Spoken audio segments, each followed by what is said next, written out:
and perceptions about manufacturing. All right.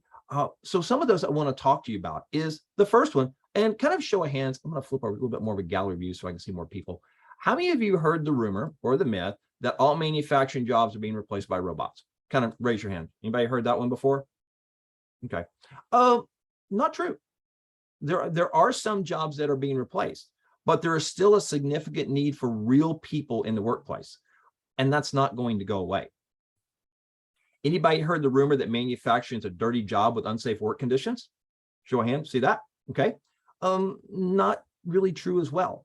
Many of the companies are moving past that stigma of dirty sweatshop scenario and are actually running really, really impressive, clean manufacturing environments. Some companies, especially if you think in semiconductor, the working environment is cleaner than the operating room in a hospital, right? And so you've got all these organizations that are supporting making workplaces better. Anybody heard manufacturing is a dying industry? Don't get in it. Anybody heard that one before? Okay. As we've talked about earlier, that's not really true. Anybody heard the rumor that I can't make a career in manufacturing? Anybody heard that one before? Okay. Also not true. My background has had 28 plus years in manufacturing, and I don't see myself transitioning anywhere else just because there's so many opportunities in so many different industries that require manufacturing. And I shared this one earlier, but anybody heard that you have to have a degree or additional education to enter into manufacturing? Show of hands. Anybody heard that one before? Okay. Not true. Many companies right now, especially if we're talking entry level, if you can get someone to show up on time, dress even semi-professional, and be willing to show up and do a good job, the degrees are not required. Many companies will not only train you, if there's certifications you need to do, let's say a welding certification, or learning how to operate a machining tool, which you'll learn about through the course, they will send you to training. And some of these trainings are weeks and months at a time. But even more than that, if you're thinking, well, at some point I might like to go get a degree, maybe it's an engineering or some other type degree, that's perfect. Many companies have money set aside. Actually, I think nearly every company puts money aside for tuition reimbursement. I took advantage of this when I was working and actually got my master's degree. My company paid for the entire thing. Where this is important now is students are thinking about manufacturing. This is money that companies put aside that ends up getting left on the table because so many people don't take advantage of it. And companies really want to invest in their employees, but many people don't take advantage of it. And hopefully as you go through this course, you're going to see some of the things that as you're talking with students and you may be talking with parents, that you can dispel those or provide additional information to help those students realize that manufacturing really is a viable opportunity. One of the other things I don't highlight in here, but manufacturing is a global process. From supply chain to manufacturing. So if people like to travel, manufacturing is also a great place to go travel and see the world if that's something you want to do. So the question I would ask you, a little bit of kind of a Q&A session here, what are you most excited about to learn? And maybe I'll ask 2 or 3 people, what are you most excited about in this course? Or just come up and let me know what you think. Don't everybody jump at once. Okay. My name is Cheryl, and I'm excited to learn about how to implement this and bring all of this into my classrooms, because what you're saying is exactly what I try to tell my kids, that manufacturing is a big business, and there are jobs out there that these kids do not know exist. And my big push is to introduce them to all these different areas so they can get up from behind the counters at McDonald's and Burger King. Perfect, Cheryl. That's a great one. And I know when we set the course up, it was designed to give you some tools. And I know there's a lot of expanded things that have happened to help you do that. Awesome. Somebody else. Oh, what's something? Cheryl stole my answer. That's okay.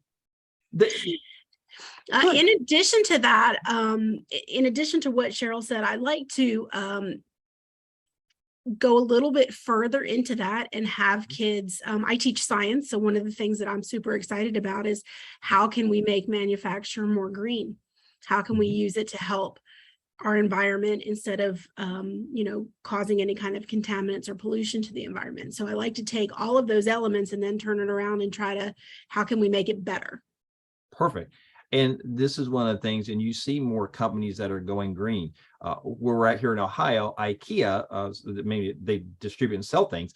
They actually put solar panels on top of their building. So while they're not manufacturing, they're moving toward green things. You'll hear a lot of things through manufacturing that they're changing packaging activities to make those a little more green in the process. Good. I saw a couple in the chat about innovative ways manufacturing can collaborate with middle school. A lot of companies now, especially where I'm at in Ohio, they're looking at internships and trying to partner with local manufacturers to get students engaged in that. My son is actually in college right now. We're working on getting him an internship to apply what he's learning. I see something in there as well about finding community partners. And this is a great one. It's the more you understand about manufacturing, it's kind of like that first time, like you see a new car and then all of a sudden you see it everywhere. Manufacturing is the same way. The first time you start hearing about it, then all of a sudden you start seeing all these manufacturers in there. Good. A second question. What are you most interested to learn? So when you think about manufacturing as a big nebulous thing, what's one of the things you're most excited to learn? I think I say maybe 2 or 3 people. Hi, I'm Chelsea. I teach high school math, and I'm excited to learn about how I can better prepare my students for manufacturing. Okay. Being from a small town, I have a lot of students that's a great option for them, but they may not be prepared with the skills they need. So I'm excited to learn what they need to know before they graduate high school. Perfect, Chelsea. And I'll share with you, I'm from a small town. I grew up on a family-owned dairy farm and went to school. And so that's a great option to do it. I see a couple of comments in here. Again, how to tailor manufacturing lessons to elementary. That's a great one. And the great part now is there's so much technology and things are out there that you can have fun teaching people fundamentals of manufacturing. Somebody else, what's something you're most interested to learn? Hi, I'm Kimberly Ledford, and I teach first grade in Putnam County, and we are a STEM school, and so we do a lot of this breaking down to talk about the very basic components of things and trying to get our students to look at products differently or look at challenges differently. And when you were talking about the alarm clock and all the different components that it would take to go in to make that one product, that's something that I'm really interested in helping my students to understand at that very basic level. So I'm excited to focus more on that as well. Good. I did an exercise years ago. Actually, I used to work for Battelle, and one of our leaders had us do a manufacturing exercise using Legos, building little cars. And it was a lot of fun. I mean, first off, who doesn't love playing with Legos? But it was really great that you could see about the impact of supply chain when something was built or something wasn't delivered on time or something was built wrong. And it's a great explanation of how to think out of the box. Good. I know there's somebody else that was jumping in and all the screens moved on me. Was it Alan? I think it was. Yes, I teach elementary K through 5, and I wanted to see how coding applies to the manufacturing process. We have done quite a bit of that, as well as a lot of hands-on stuff. But the coding thing is, I want to see where that becomes relevant. And you will see some of that as we go through the day. So when you think, let's pick the alarm clock, for example. There is, you got all the really nice computer chips, but there's software in there, right? There's software in programming and being able to understand how coding and that liaison between hardware, so again, the tangible things we touch, and the software, how those integrate together. Those are great parts, and there's lots of opportunities for that as well. And so, respectful time, last question. 2 or 3 people, what is your goal for the course? What do you, the end of the road, what are you looking to accomplish at the very end of it? So I have a goal for sure for that. I teach at a tech school, at a career tech school, and I teach English. And it's funny because the lab teachers have so much experience with and in manufacturing, but then on the academic side, we have very little. And so it would be nice for me to be able to go back to my kids and have a little bit more knowledge, firsthand knowledge to give them and help make what we're doing more meaningful. I would say one of the things, and we don't directly talk about it, is effective communication. English or whatever language, is being able to take a concept or idea and share it across different diversities and different education levels. The way I talk and engage with somebody who's a PhD, it may be vastly different than when I'm talking to the person on the manufacturing assembly line. And that's not knocking either one of them, but the level of detail. If I'm teaching someone how to assemble, I have to be able to communicate that. And at the point, if I don't have good English, oh boy, here we go. If I'm not able to do effective communication, or my English aren't bad, it makes it really hard to communicate with that. So that's, you really do hold a foundational level in that process. But somebody else, goals. What would you like to accomplish at the end of this? Hi.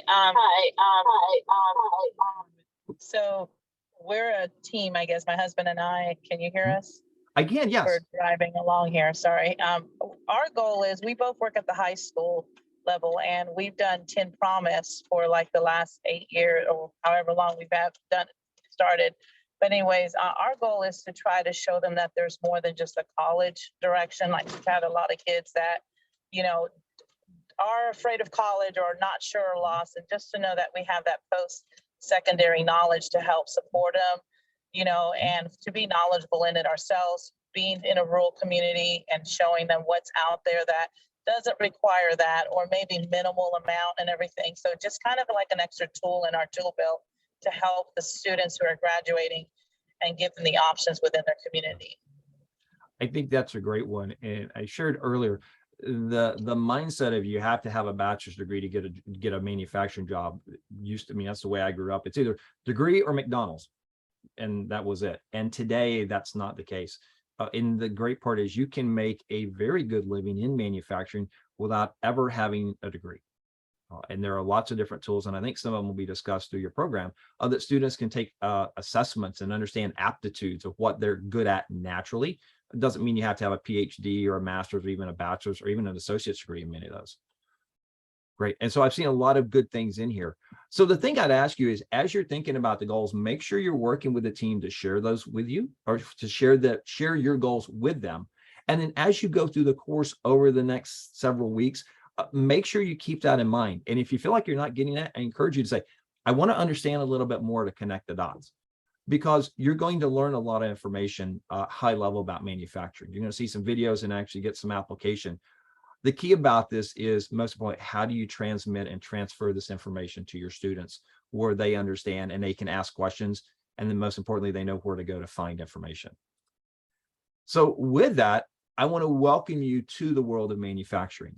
You are in for an amazing course. This is going to be a lot of fun. And I really hope it's an eye-opening experience that when you look at simple things, even like your phone, it gives you a new appreciation for all of the things that go into the background that allow you to do that. Even just thinking today, when we think about innovation, thinking what this would have been like 3 years ago. I mean, how many of you think you might have been a little, reserved about hopping on a Zoom call? Anybody think you might? Now it's kind of second nature. It's part of the way we do business. So with that, I will hand it back over to the team. And again, welcome to the world of manufacturing.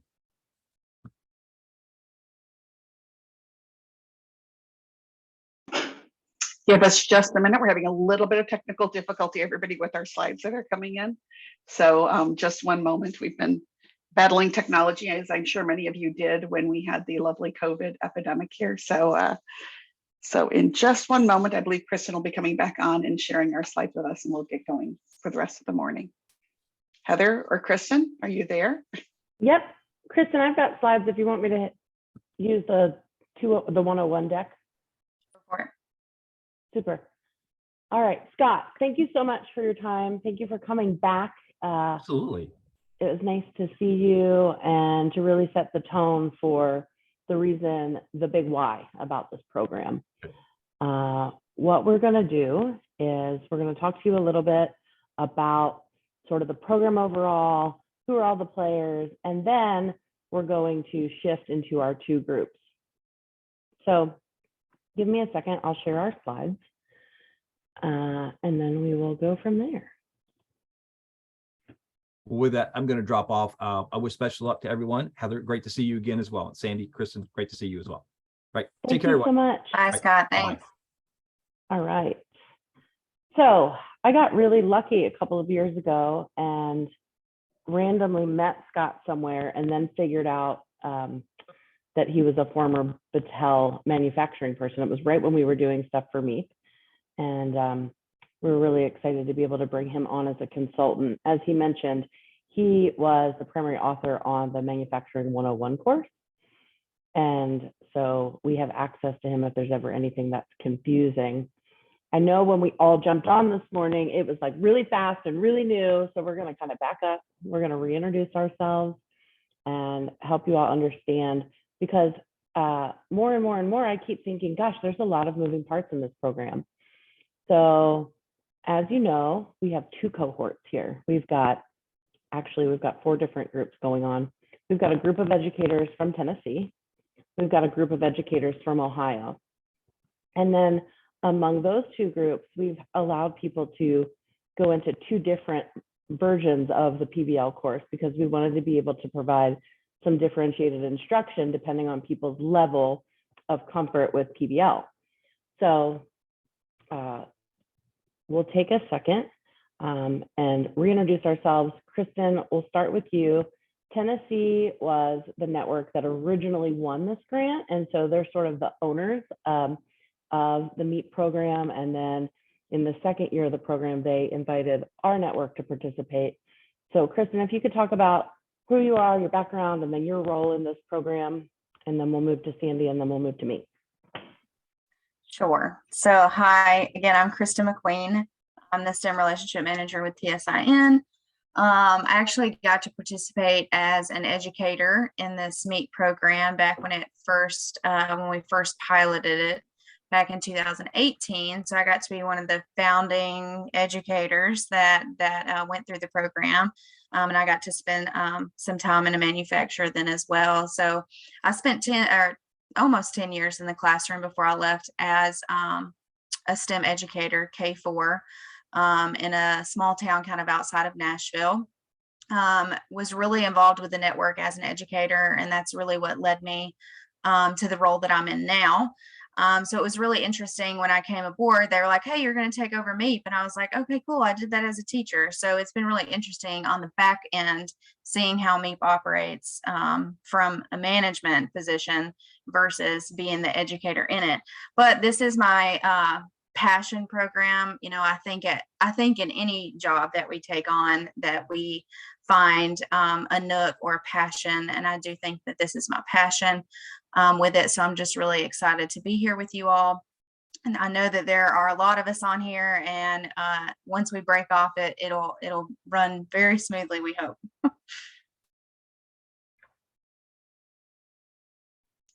Thank you, Kristen. Good morning, everyone.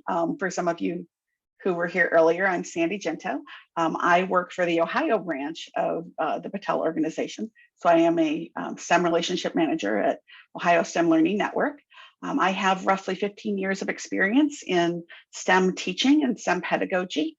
I started my career at a traditional middle school with teachers who were very like-minded and liked to integrate all the different subjects on top of each other. Realized there was a name for that, which was STEM, created a cohort of 4 teachers in our building that were experimenting with STEM pedagogy. And then from there, I was an integral part of our district's movement to have a state certified STEM middle school. And I worked there for roughly 8 years. I ran their fabrication lab, and I taught a class called Art of Math, which integrated math directly into the fabrication lab and the lasers and CNCs. On top of that, I also taught inquiry-based language arts. So just a little bit of my background. I'm excited to have all of you here. After reading your applications, I just feel like really wonderful things are going to be happening here. So thanks for joining us. Thanks, Sandy. And to wrap it up, my name is Heather Sherman. I direct our national STEM network, STEMX. I've been at Battelle for almost 8 years. It'll be 8 years in September. My background is in nonprofit and higher education. So I was not a traditional K-12 classroom teacher. However, I did teach college reading skills, college study skills at the remedial level at a local college here in Columbus. And I have to tell you that the work that you all do is so important because we're getting people who are paying college tuition and don't have the study skills that they need or the project management skills that they need to be successful college students. And so this, I think, for me, the MEEP program is really a great opportunity for students to learn project management skills, for them to learn about the world of work. And I'm so glad that you all took the chance to be with us and spend your time this summer to be able to participate in this program. We're going to spend a tiny bit of time talking about how all this works and who all the players are, because we talk about Battelle and we talk about the world's largest research and development institute. What does that really mean? What that means is when the pandemic hit a couple of years ago, there was a husband and wife sitting at breakfast, and the wife said, she was a nurse at Children's Hospital. She was a nurse, and she said, gosh, if there was only a way to clean these masks. And the husband said, Battelle can do that. We figured that out several years ago. So Battelle has all these scientists working on all these problems. And then when there's a societal problem that comes up, they a lot of times have done research or have started to do some experiments about how to solve the problems. Battelle research scientists knew that you could kill strains of SARS-related infections with vaporized hydrogen peroxide. So within a few months, we mobilized and created 50 different mass decontamination facilities all across the country. And before we knew it, we were helping to ensure the supply of clean masks for all of our first responders, doctors, dentists, firefighters, police officers. So that's the kind of work that Battelle does. We also manage several national labs across the country. We do a lot of work for the Department of Defense. And we are a nonprofit, and so we reinvest a lot of our profits that we do make into education. And so we do a lot of work in education and philanthropy. So Battelle started the Ohio STEM Learning Network, and then after that helped stand up this Tennessee STEM Innovation Network, because we recognize that if Battelle is going to have the scientists and engineers and creative critical thinkers that they need in the future, we have to build that in the places where we live and work, right? So created the Ohio STEM Learning Network, created the Tennessee STEM Innovation Network, created STEMX, and then we go out, even though we give money to people, we also have to get grant funding to do some of our work. And so we went to the Office of Naval Research and applied for this MEEP grant. And so there's a lot of pieces to this program. We're accountable to the Office of Naval Research for this program. We need to be able to say, oh yes, you gave us all this money and we turned around and gave teachers $2,500. And here are the things that they produced as a result of it. And here are the number of businesses that we engaged across a couple of states. So I know that there's a lot of emails going back and forth, but our goals are to help you all have a great experience, make sure that you're getting what you need, and then also making sure that we're completing the things that we need to complete to make our funders say, wow, they did a fantastic job. Let's give them more money so that we can give teachers more money. I think those are kind of the big pieces. I think from here, we're going to move into our 101 and 201 groups. And then from there, we'll do introductions, because when we are in our separate groups, we're either going to be with the 101 or 201 people. But then sometimes when we have like our manufacturing panel or conversation that we had with Scott this morning, there's no sense in doing those twice. We're just going to bring you all together for all that. Does that make sense? Okay. Kristen, do you want to help people find their way to where they need to go? If you're in 101, stay here. Yep. And if you're in 201, I just sent the Zoom link and we're going to switch over to there. I put the passcode in there in case I ask you for that. So if you're in 201, we can go ahead and switch over. Sane and I will be joining you in 201, and Heather and 101 are staying here. If you're in 101 and you're from Tennessee and you have a question and Heather cannot help you, even though she probably can, feel free to shoot me a message. Am I co-host or host? I think so. Don't leave me unless you give me permission to drive.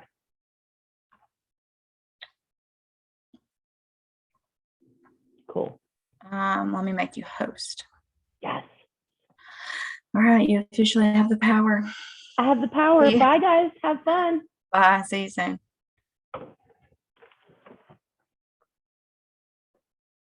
You guys feel dizzy?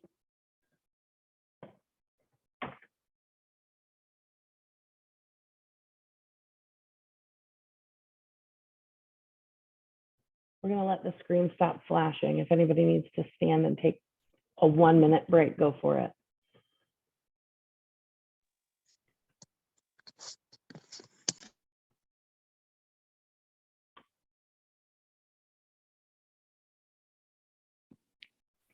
I'm only expecting to have 29 teachers in this section this morning. And so if you're a 201 person, let me know and we can get you to the other room.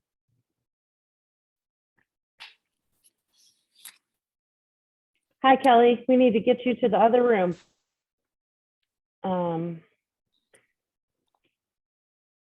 Okay, so I'll remind you what the 101, 201 is. So PBL 101 is for people who are newer to PBL.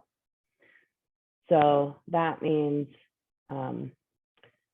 you are not as experienced. You should have received an email from either myself or Sandy and Kristen that said you're part of PBL 101 or you're part of PBL 201. Kelly, I know that you're in 201, and so I'm putting the link in the chat. That's the Zoom link that you need. Thank you. Yep, so you can shoot yourself over there. And then we're doing this week. We've got folks in 101, we've got folks in 201, and then we're doing it all again next week. So it's a little bit confusing because there's 4 different things going on. All right, there are 29 of you. There's supposed to be 29 of you. I think everybody is where they need to be. Super.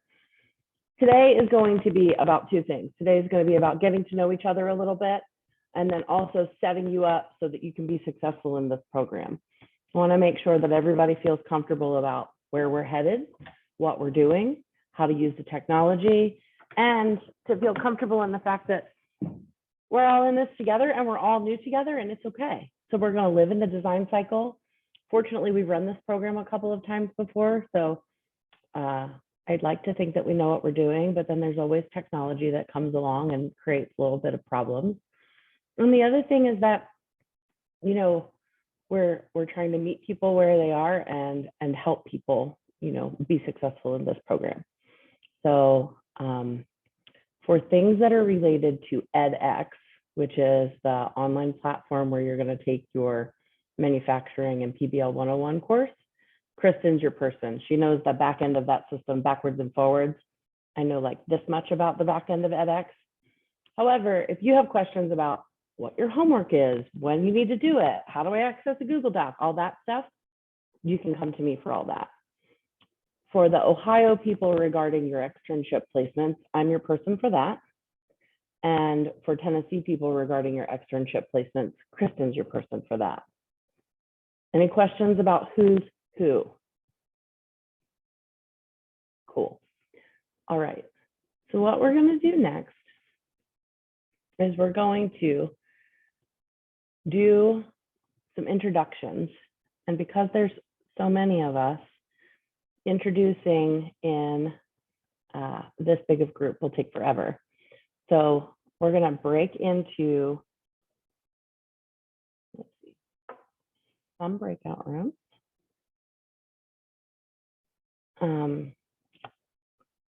I have 5 rooms set up. For now, I've got 5 rooms. And the 5-room titles, and I'm going to have you self-assign. New to PBL, taking baby steps, gaining momentum, like you do PBL sometimes, but there's still more to learn, frequent PBL, or very experienced. It doesn't actually matter, right? But I think the most important thing is that we all have people who are at our same level. And so what I'd like for you to do, and doesn't matter if you assign yourself as to frequent PBL today, and then you realize after talking to people that, whoa, you're a newbie, or you know, if you think you're taking baby steps, but actually you're super great, doesn't matter. Put yourself in the breakout room that most closely mirrors sort of your level of PBL, and share with your peers your name, your school, what you teach, where you live, and then if you could pick a theme song for your classroom, what would it be? Okay, so take a minute, think about your theme song, introduce yourselves to one another, and I'd say we're going to take 10 minutes to do this. So it's 10:10 right now. We'll come back at 10:20 and I'll put you guys in your rooms. You pick your room, talk to each other about where you're from, what you teach, and what your classroom theme song would be. Everybody okay with that? Super. I'm going to open the rooms now.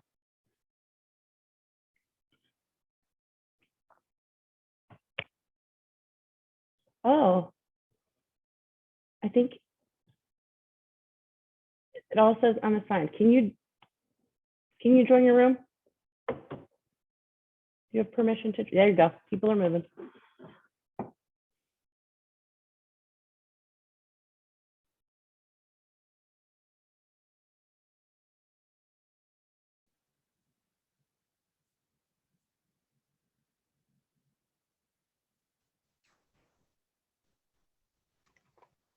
Heather, mine says wait to be assigned. Where do you want to go, Nancy? Um, baby steps.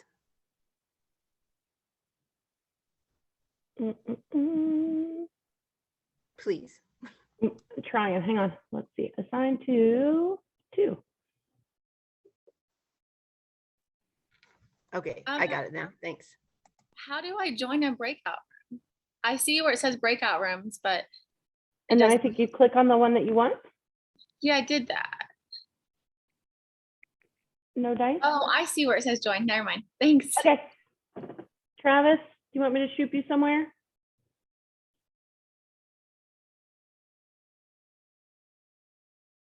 You're muted, buddy. I can't hear you. The frequent number 4. Okay. I couldn't join either. I don't know. I don't know either. You're going there now. Okay, thanks. You might have to click join.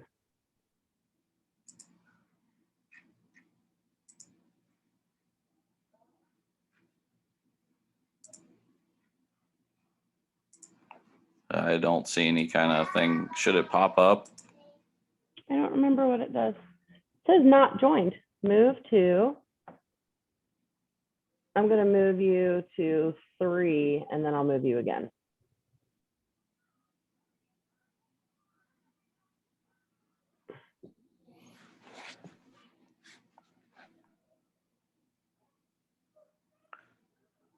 I don't know if I should even be in 101. I maybe should be in I don't know. Maybe I signed up for the wrong one altogether. It does that has no bearing on whether or not you should be able to get into a breakout room. Do you see where it says breakout rooms on the bottom, or do you have a thing at the bottom of your screen? And it says it's got all 5, and if I like click it, it doesn't do anything. So to the right, do you see where it says join in blue? Yes, I got Click it. on that.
Okay. I think we've got people coming back. I always think it's so interesting when you click the button to close the breakout rooms. And some people like leave immediately, and then some people like linger forever. But I think we're all back. I'm looking for Jennifer Church. Jennifer, I just sent you a message in chat. Yes, that is me. Yes. We need you to join your friends in the 201 session. Perfect. I will do so right now. Thank you. Thank you so much. It was nice to see you, and have a great time. Thank you. We'll all be together again in the morning, okay? Or tomorrow morning. Wonderful. Thank you so much. Super. Thanks, guys. All right. So for the rest of us, we're going to keep it moving on down the road. So I want to leave plenty of time and space to make sure you all understand what we're doing, where we're going, all that stuff. I think that one of the things that I'd like to do is to talk about the technology that we're going to use, because there's tons of it. So question, I'm trying to think about how to get feedback about this. Does everybody know how to use the reactions? Okay, so do either a this thumbs up or a reactions thumbs up if you have taught classes using Zoom. No. Okay. For those of you who have not taught classes using Zoom, I'd like to get some feedback about your like overall sort of comfort level with Zoom, so we can make sure that people are at least able to like fully participate. So someone who hasn't taught on Zoom, will you talk about like whether or not you use Zoom in your life and whether or not you feel comfortable and what questions you have so that we can make sure that you are able to fully participate?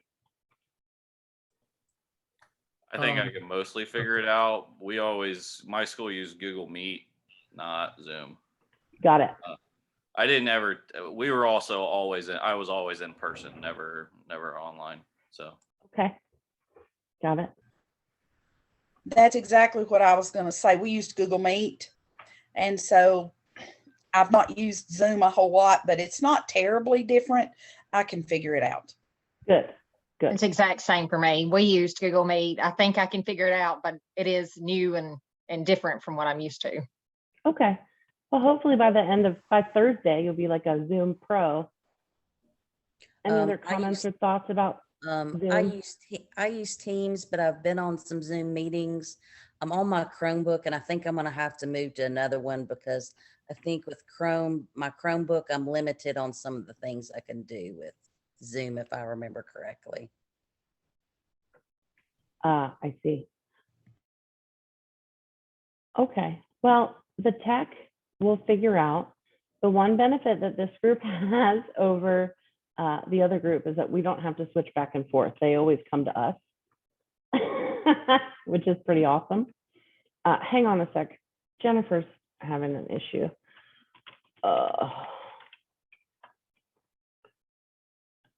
She's like in the meeting, but not. I'm trying to send her a direct message. Jennifer, can you come off mute? Are you talking to me? Yes, here I am. Sorry, Jennifer Church, sorry. Yes.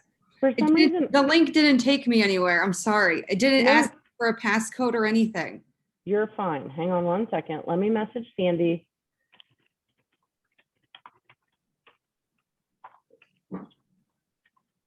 Sorry, thanks for being patient, you guys.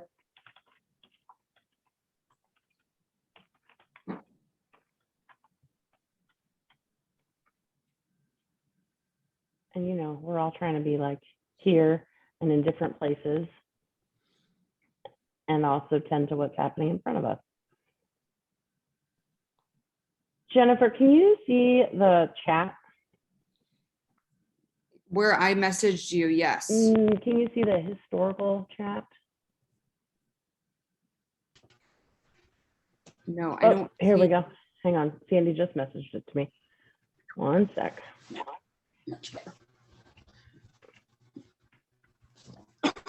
when I try to message it to you, it says you're not in a meeting. So weird. I don't know if I Hang don't on. know if you can Drop your email in the chat. Okay.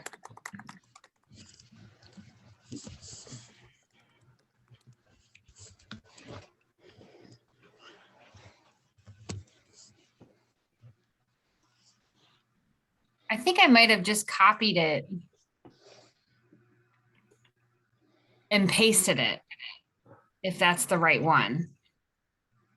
Let me see if we can do that. Okay. I just put it in the chat to everyone. Everyone else but Jennifer, ignore that message. And then there was that passcode with it, I think.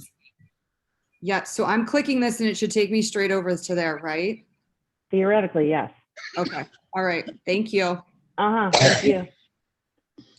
Okay, so that's where we are with Zoom. We can help each other out with Zoom. How many of you all use Google Classroom or Google Drive for stuff? I do. Okay. No dice? Where are There she goes. Teams? I'm sorry, who's Heather, I'm speaking? nodding my head on all this. I'm working on my video. I apologize for that. Oh, that's all right. I'll have Good. that by tomorrow. Good. So here's how this sets up. We've got this meeting, which we do in Zoom every day. Come on, we do Zoom, we meet with each other. Then in the afternoons, you guys are going to log into your edX course. And the edX course is just a learning management system that has like embedded videos and some text to read and some assignments to do. And the assignments are silly, like go on this Padlet and add some stuff to the Padlet. Not silly, but you're not writing a term paper. But it's really just a matter of being able to like get yourself on record as sharing and reflecting and participating in the cohort, right?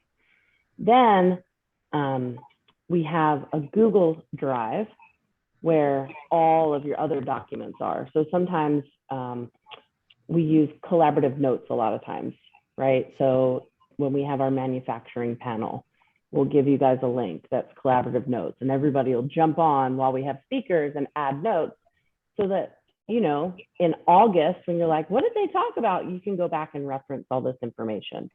And so we try to keep a running record of everything that you've learned so that you can have access to it as you move forward. Does that make sense? There's this virtual class that runs from today till Thursday. Then we have the PBL 101 course. The PBL 101 course needs to be finished pretty quickly. And then you've got a manufacturing 101 course, which you have a little bit longer to do. And then there's the externship piece. I think about 90% of you have been assigned to your externship. Is there anybody who's sitting here on this call right now freaking out because they don't think that they have an externship placement? I was actually just typing up an email, but switched back to listen. Travis, your audio hear is not me? picking up very good. No. Oh, I wasn't speaking. I was waiting on Joe to finish. Oh, it was Joe. Let's let Joe finish or try to get to Joe. Yeah. Travis, go ahead. Okay, can you hear me? Nah, do you want to put it in chat? Hello? Joe, go ahead and put your comments in chat, okay? Can anyone else? I got an email that there was like 4 of us that they had reached out. They said they were going to participate, but hadn't heard back yet. There's a place in Miamisburg, Ohio. I don't remember exactly what the place was called. American Testing? I think that's right. Yep, I'm waiting to hear from the guy. I'll respond to him or I'll poke him again today. Okay, thanks. Great. The rest of you should have something and information about your externship. If you have questions about your externship, Ohio folks, talk to me. And then the Tennessee folks can talk to Kristen and we'll get you sorted. We had much better luck this year getting folks placed in externships. So do not be nervous. We will get everybody where they need to go. And hopefully we'll have a lot of great externship hosts. I think that that's probably one of the best parts of this program. All right, we're going to transition a tiny bit. We're going to spend a little bit of time for the next 15 minutes or 20 minutes talking about housekeeping. We're going to take a break. We're going to come back. We're going to talk about some PBL stuff. We're going to go into breakout rooms, and then we're going to be done. It's possible that we might end before 12:30 or 11:30. The other thing that's incredibly confusing about this program is that we're working on 2 different time zones. So we have folks who are in Central Time, and then we have folks who are on Eastern Time. So that is something that I promise I'll screw up all week. And please just give me some grace about that, because that's something that I fail at constantly. All right, can you see my screen? Cool. Since we're a smallish group, feel free to take yourself off mute. Just talk when you need to talk. You know, we're adults. If we're talking over each other, we'll stop and give each other the chance to go forward. But right now we're in June and it's live online training sessions. That's what's happening right now. From now through the end of the summer, you're going to be working on your online coursework. For the PBL 101 course, we give you a deadline every day. Do this module today, do this module tomorrow. For manufacturing course, you have a little bit longer to work on that. One of the things that happened in the cohort last year is that we had people who just sort of didn't finish the manufacturing course. And I'm here to tell you that that impacts your stipend and it impacts your ability to receive the full amount of contact hours for the course. So don't let me down. I heard someone talk about that in their Nancy Hamper in your group. Just get your stuff done. If you have any trouble accessing any edX stuff, just let us know. Most people are going to do their externship visits in July. We've got some people who are doing them in late June. In August, we'll schedule some virtual check-ins. We're going to work on that schedule. And then in the summer, or when you go back to school, you're going to create and deliver, or you will have created and you're going to implement your PBLs. The interesting thing about this project is that the Office of Naval Research funding ends September 30th. Last year, we had people linger and linger and linger and lag because pandemic, because people are crazy, because the world was crazy. This year, we are on an extremely tight deadline with this program. So everyone needs to be done with their stuff September 30th. That's great. You can dig in and do all this work this summer, have it wrapped up in early fall, and we'll be good to go. The other piece of this process is about the evaluation. So all of you received an email from a guy named Spencer Barr, and Spencer was like, please complete this survey. No. Yes, yes, from ICF. The company is called ICF. Great. So ICF is an external evaluator. Their job is to evaluate our performance on this grant. Their job is to say, hey, Office of Naval Research, you gave Battelle a ton of money to run this program. They actually engaged teachers. The teachers actually did externships. Kids actually did PBLs, right? And they need to sort of validate and substantiate that we met the objectives that we set out to meet when we asked the Office of Naval Research to give us this money for this grant. So because we're on this tight timeline, your idea is to start planning this PBL as soon as possible. Your idea is to implement this PBL as soon as you can. It could be a great kickoff activity for your school year. You can do it sometime in, early September, but really try to think about, I know teachers are planners. You guys are some of the most organized people I've ever met in my life. Really try to think about, how am I going to get this done by September 30th? And I would also offer that because we don't know, we know that in Ohio, COVID's flaring back up. We don't know, right? You don't want to get yourself into a situation where you're planning on having it end on September 30th, and then you run into a bunch of problems. So I would say that you really try to implement your stuff by late September, but not wait until September 30th. The other thing, is to really start to think about your quarter 1 standards. What are you teaching during your first 9 weeks? How can we connect what you're learning in your externship to your 9-week standards? the very first time that I had to present to the Office of Naval Research about this project, they have these meetings where they pull all of the people who won MEEP grants together. Well, I'm here to tell you that this grant is the only grant that focuses on K-12 educators. We've got all these people doing all this stuff in higher education, crazy research on lasers and just really super, super technical people who are working on manufacturing and engineering programs. And I get on this call with people from all over the country and I said, we're teaching teachers how to use the engineering design process and teach their kids about manufacturing and engineering. And at the time we had a kindergarten teacher in the MEEP program, and for her PBL, she had her kids make granola together as if they were on an assembly line, right? So sort of simple.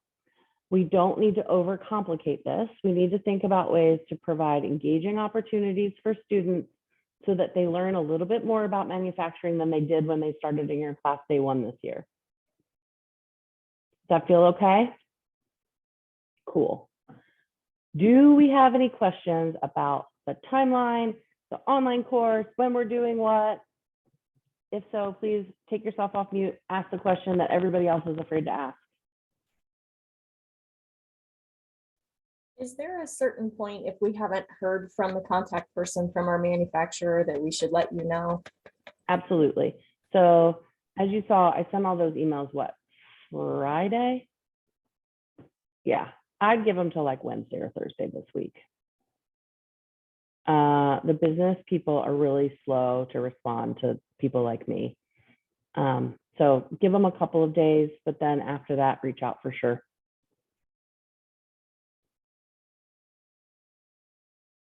Good question. Thank you, Shannon. This is sort of a simple question, but I just want to make sure. You say that it needs to be a host site visit in July. Our manufacturer set ours up for June 29th and 30th. Is that okay? That's fine.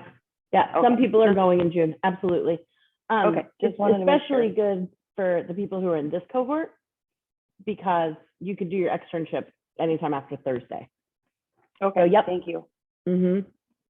I'd say 80% of people are going to do theirs in July. So that's why we said July. Please don't be embarrassed to ask questions, even if you think they're dumb, because sometimes, we just don't think of things. Go ahead, Alan. I'm assuming there's no limit for how many students you impact with your lesson. There's no particular guideline. Okay. I don't know, one of the decisions I'll make is what grade levels will I use that for? And I would probably, maybe I could use some advice on that. That's a really good thing that we can talk about some more. One of the things that I will prepare you for in advance, and Spencer will talk about this tomorrow, our evaluator from ICF, is that you're going to have your students take a survey. And so as soon as you can get your arms around it, Alan, you'll want to identify your population, because the evaluation side of things is a little bit intensive. You're going to have to get your kids to complete an evaluation. We only do student evals for kids, I think 4th grade and up, because the babies can't read well enough to really do the evaluation. So you'll identify your population that you're going to work with. Spencer will work with you to get permissions and sign-offs that are needed for the kids to be able to be studied throughout this process. And that's why you'll want to be able to identify those students before you proceed. The other thing that'll help you do is help you identify which standards you're going to try to focus on and connect your PBL to. But depending upon what you teach, you might have more flexibility around that as well. I've got a quick question. You said, obviously everything needs completed for the stipend and then hours. How many hours do we get a certificate for the hours, or how does that work? You will get a certificate for the hours. Kristen's the guru of the hours. I'm pretty sure that everybody got 40 hours last year. Okay. I think. I can't remember. It might be a little bit more than that, but I mean, this right here is 12. plus Okay. your PBL, plus your 2 days of externship. I think it winds up being 30 or 40 hours. Okay, perfect. We do not have a partnership with a university to have this apply for course credit. I think if we had to do it all over again, we'd do that, but you can definitely get your contact hours in. Okay, thank you. What's next? Heather, this is Cheryl. I think I took that survey as something that they wanted to know about us going into that you said Spencer sent out. I thought it was like a pre-survey of information, what we knew. Yep. Oh, we were supposed to do it that way? Absolutely. Oh, okay. And then there's going to be another one for Oh, the okay. students, and then there'll be another one for you. There are a lot of evaluation pieces. Okay. So yeah, and Spencer's going to be your primary contact for the evaluation pieces. Tomorrow, when we have our PBL meeting or our course meeting, Spencer's going to get on and he's going to talk to everybody about how it works and what the expectations around evaluation are. Can you hear me okay? Yep, sure can. Thank you. So, Spencer, so will he be providing like our student emails and such, or is that already assembled, or is that something we need to be thinking about as well? Nope, he'll do that. Okay, and then we touched on what grade level, which I'm glad that fella asked. So I teach juniors and seniors and precision machining 1 and precision machining 2. So you said it will not matter which I gear this towards, or would it be? It is okay. So I could gear it towards, say, seniors only. Yeah. Being that they're a little more experienced in my class, they have a year under of experience. Well, I guess I'll ask a follow-up question. Are your classes separated by grade bands, right? Like, Yes. so you wouldn't want to have juniors and seniors in the same room and say, only the juniors are going to do this thing. Yeah, no. It would be, so I have juniors in the morning, seniors in the afternoon. Yep. Okay. So Yep. that's, and then one last question that comes to mind is, so then this is something that we should anticipate implementing for years moving forward too, not just this year, correct? The smart money is on build for longevity, right? So you don't have to reinvent the wheel. Yeah. Always, you live in the design cycle. And so, you know, we ran this course and this is the deck that we started with last year and we modified the crap out of it. So, you know, you're going to make modifications, but certainly I would not invest this hard in a one-time only project. Yeah. Okay. I didn't know. So then will there be follow-ups each year to that? Sorry for all the questions. No, these are great questions. Not follow-ups with the cohort per se, but follow-ups with your own self and your own students, definitely. I got you. Okay. They're not doing a longitudinal study on the MEEP participants. Okay. That's a good question. Thank you. I have a question. Is it supposed to be just for one class period, or can it, you know, because sometimes when you do a project, it's multiple days. Absolutely. This is meant to be a longer term project. Oh, okay. This is not a one period and done sort of deal. Inherently with PBL, it's a longer study of a particular problem. You also have the opportunity to collaborate with other people in your building. So let's say you want kids to create, I'm going to take Joe's thing, precision machining, create a machine or create a tool that will help people. I don't know, let's pretend like a client has hired this class to create a solution for creating recyclable packaging for their product. Now, if Joe decides to run that in his class, he could link up with the English teacher and have the kids do a research report on how do we learn about recyclable materials. I don't know, the possibilities are endless, right? You could have kids read a book about manufacturing. You could have somebody in math work on some different things about calculations for area, right? And you can tie it all together, or you can start small and work exclusively in your room. It's completely up to you. It's completely dependent upon the culture of your school. If you are used to cross-disciplinary collaboration already as a standard in your school, go for it. If that's something that would be like way more of a lift than what you're accustomed to today, don't, but think about that as a possibility for later. Okay. Okay. Like I have a daughter, she's a 6th grader at a STEM school here in Columbus, and they're all reading The Boy Who Inherited the Wind, and they're going to do something around the engineering design cycle in a bunch of their other classes this upcoming year. And every kid has to read that book this summer, and they're going to connect their lessons to it across all of the subjects. Now, that is something that the school has been working on for as long as the school's been open. That's probably not something that you can do starting this second, but you can think about that as a longer term strategy, absolutely. Heather, I have a quick question with the slide you have up there with the course expectations. Google Drive we use all the time at my school. Padlet and Jamboard, are those two things that we're going to have downloaded or get into? They're all web-based. Jamboard is a product within the Google Suite. It's just a collaboration tool. And Okay. Padlet, the link to the Padlet will be inside your course. Okay. It's Okay. just something we click on and then go in and like a chat room or something like that. Absolutely. Okay. Good One question. last question also, just listening to some of the conversations and some of your comments, is the MEEP program something, is it just like a one and done, or is it something if we can participate again next year? So this program was awarded in 2018 to the Tennessee folks, and it was a 5-year grant, 19, 20, 21, 22. I don't know. We are out of money for MEEP on September 30th. We can't bill the Army, or the Office of Naval Research, another dollar for MEEP. However, both the Tennessee STEM Innovation Network and the Ohio STEM Learning Network have plans to create some workforce development programming similar to MEEP in the future.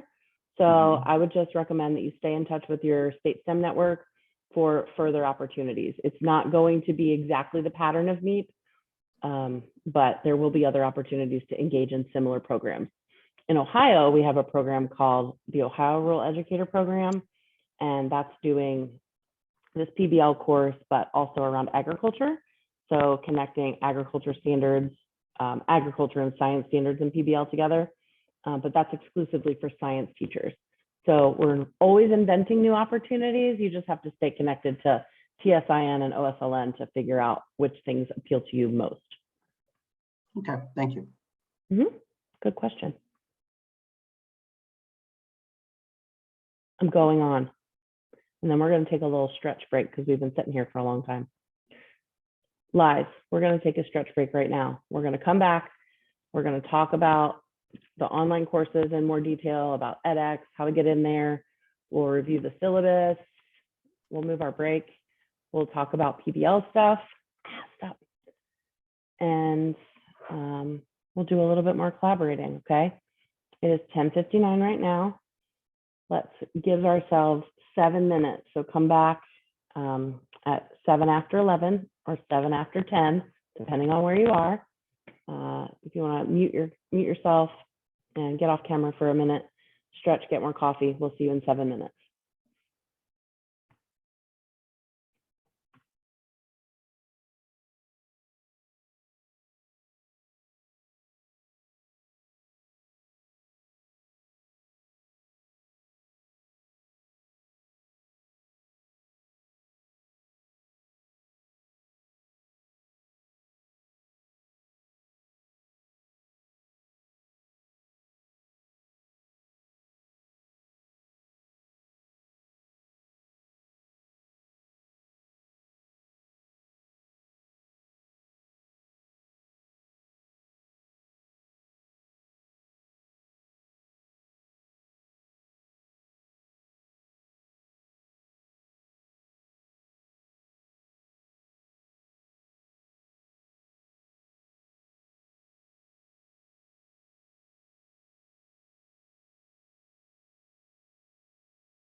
All right, we're going to come back together in 1 minute.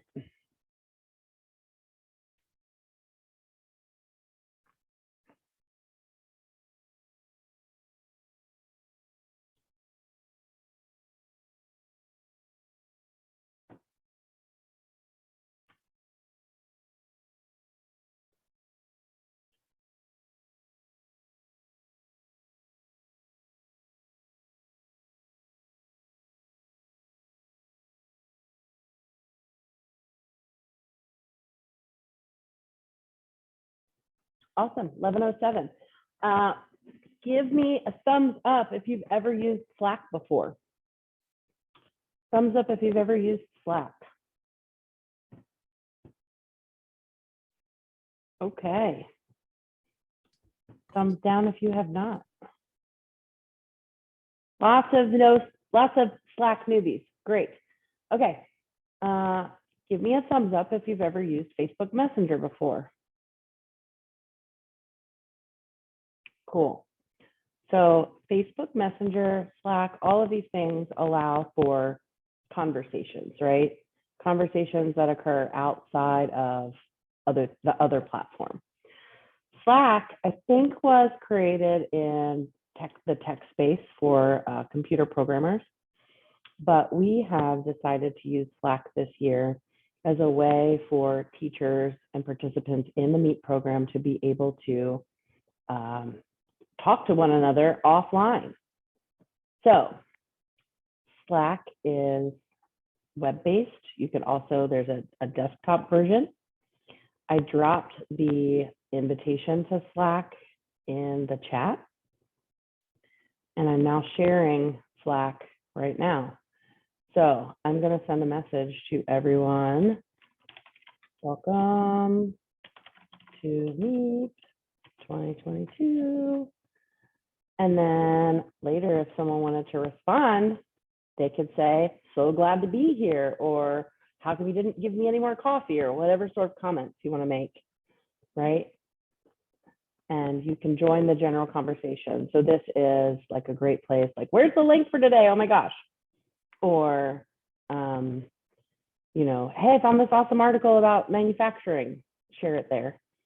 Then there's also like sub conversations. So I was in a PBL cohort like this in 2014. The Slack channel lasted for 3 years after the program ended. And it would be everything from like cat memes to, hey, look at this model, look at these resources. So it's meant to be a collaboration space. It's not meant to be a hassle. It's meant to be a place where you can talk to one another when we're not in class together for the duration of the program. You'll see that there's a section for Ohio teachers only. This is where I would post information about like externships, or please complete this form, or whatever. Random, you know, if there's a meme that you just can't resist sharing with these teachers, throw it in the random bucket. And then PBL resources. If there's a great PBL video that you want to share with your kids, you can drop it here and let everybody else share it. So this is meant to be a collaborative space and a place where you can share resources and information that doesn't get stuck inside of your email. Does that make sense? This is meant to be not a complication, but rather an enhancement. If this is not your jam, don't play in Slack. However, I think that based on previous experience, and you can see on the left side of my screen, I have Slacks for my Ohio Rural Educator Program, Nourish the Future, Trailblazer Teacher. That's the very original Slack that lasted for 3 years. So it is pretty great. And it's a nice place for us to keep stuff running for a long time, okay? All right, that is Slack. I'm going to now move to edX. So as a reminder, edX is the platform that hosts the online courses, okay?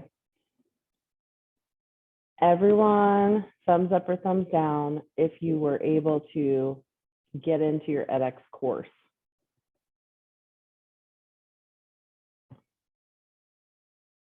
Okay.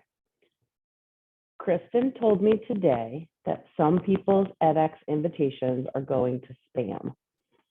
So the Tennessee STEM Network and the Ohio STEM Learning Network are funded by 2 different people. Ohio legislature funds OSLN. Tennessee gives money to Tennessee. Tennessee bought the license for edX, which means the emails for edX are coming from the TSIN. So please check your spam folder. And also, here are the links if you haven't yet gotten in. I'll also drop those in Slack in a little bit. There's a link for manufacturing, and then there's a link for the PBL course. So what I'm going to do is log into edX, and I'm going to show you how the course works if you haven't yet seen it, okay? There are some things about edX, and that is green check marks. I think last summer, the bane of our existence was green check marks. In order to get green check marks in edX, you have to watch the videos through their completion or read all the text so that you go through all the modules, and that's how we get credit. That's what shows up in the quote unquote grade book. So we're looking to get green check marks, and I'll explain that to you in a second. So can everybody see where it says TSIN? Okay, this is what it looks like in edX. It's not the most beautiful LMS I've ever worked in, but it functions okay. You can see here that I have a green check mark because I've read the course expectations. In the PBL course, there's a total of 4 modules. Funny, you do 1 module a day, Monday through Thursday. Green check mark will appear after each unit. And then there's some information here about Google Drive, and then things about Padlet, okay? So we've given you a little bit of technology background on how to use Google Drive and Padlet if you haven't done that yet. So you can navigate this course by clicking next. Here's like the course objectives and the goals. We do enough of this, I'm going to get you through your whole module 1. I'm not really going to do that. I just want to click on a couple of things so you can see. So this is an example of the kind of stuff you'll do, right? You're going to read a little bit about experiential learning. You're going to watch a little video about experiential learning. You got to get to the end of the video to get your green check marks. You're going to read a little bit more about experiential learning. You're going to read an article about experiential learning. And then you're going to do a check for understanding. And that is going to be the thing if you complete all this stuff to get you your green check mark for this.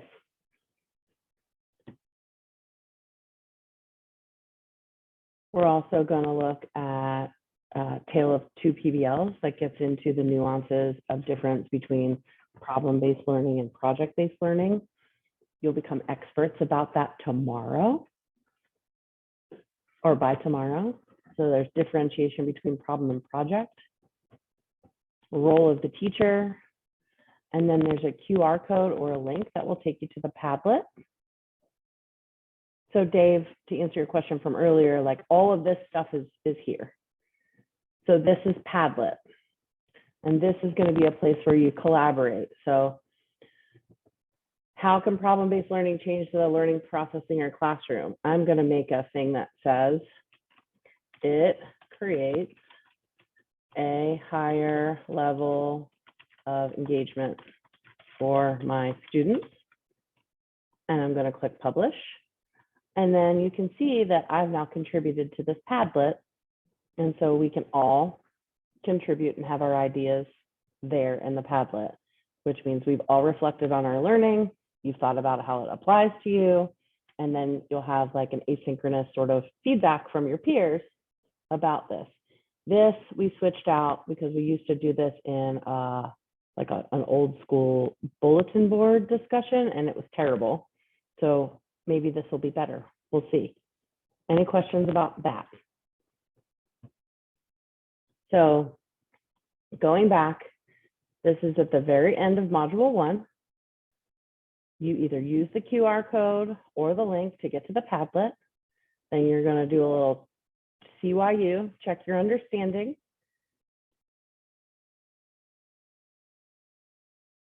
Then you're going to move forward and do a couple of these videos. Don't watch all these videos. Watch a couple of videos that relate to your particular grade level.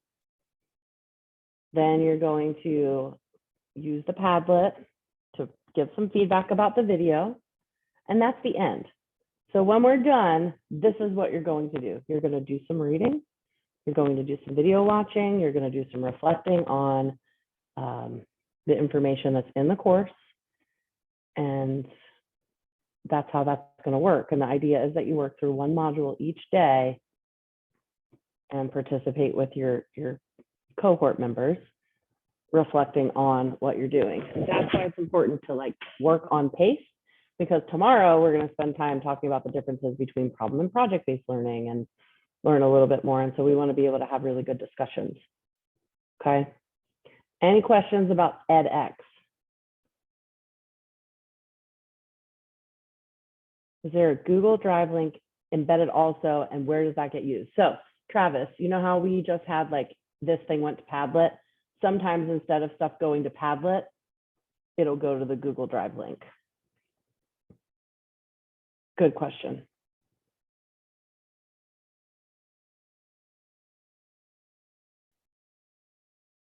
Any other questions about?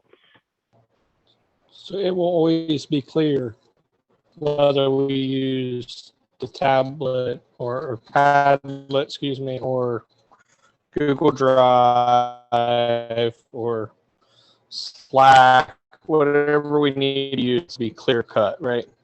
It In other should words, be all the links are clear-cut. there. And We can't Okay, thank assume you. everybody's comfortability with technology. That's true. Slack is always happening in the background. You can always jump on Slack. You're never going to be assigned to go to Slack. However, if there's directions in the online course, it'll say discreetly, go to Padlet. Here's the link to complete your thing, or add to this document. Sometimes in class, like we do a manufacturing case study, there will be a link that I'll populate in the chat in Zoom and say, here's where you write your stuff down. In a little bit, we're going to go to breakout sessions, and we're going to, we might use Google Drive in a minute to do that. Okay. I have a question. Does the manufacturing course have modules too, or is It does. It looks very similar. So it's just we have to stay within each module per day. We can't advance.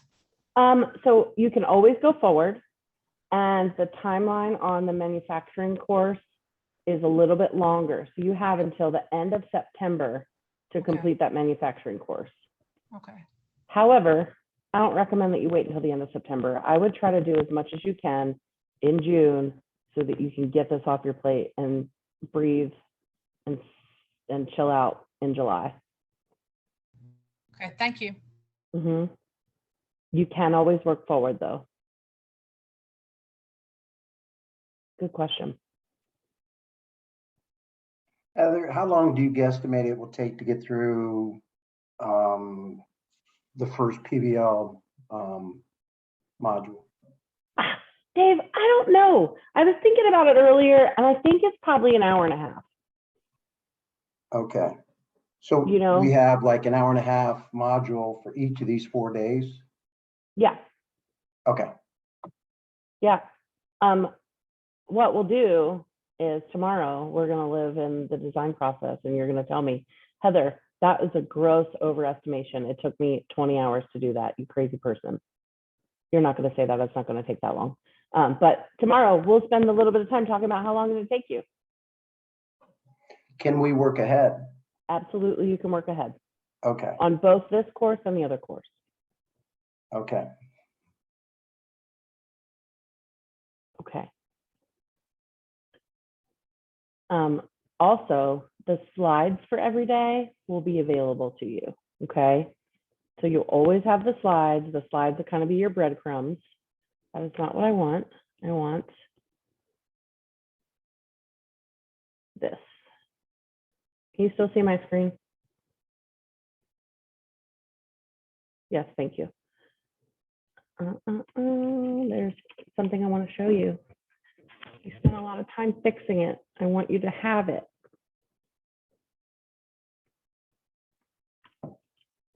In one of your emails, we sent you guys the syllabus, right? There's also this, I took a lot of the stuff from the syllabus and updated this participant reference guide. it's got links to the courses, it's got the agenda. Like, I know that sometimes when you like walk away from here, you're like, ah, what do I do? We'll make sure that you've got breadcrumbs. You can always use your syllabus, okay? Your syllabus will tell you what to do and where to go and what needs to happen. Heather, is that where the slides are going to be located too? We can click on through the syllabus, or will that be okay? Oh, I don't know. Let me try something real quick. Week 1, PBL.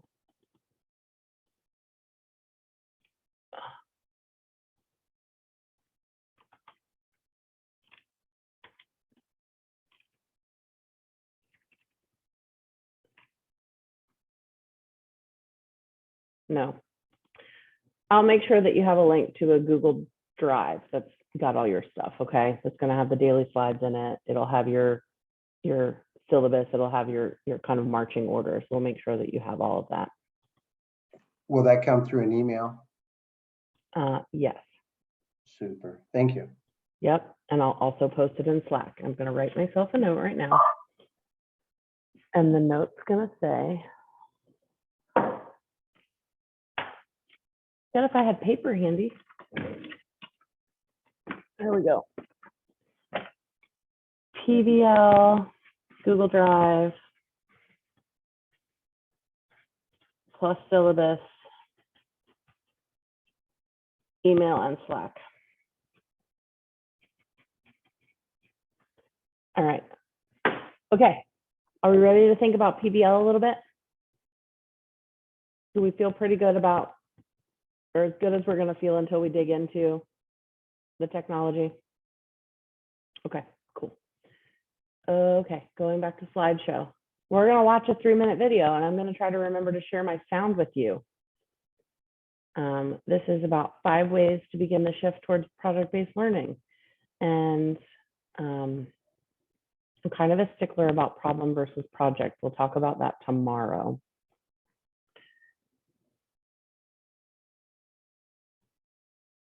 Can you hear the audio?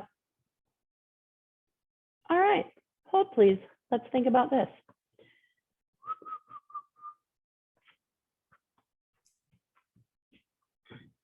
I never figured out how to play a video for my students on Zoom. Come on, we can do it. Anybody know? Anybody want to come to my rescue, or are you going to make me think about it?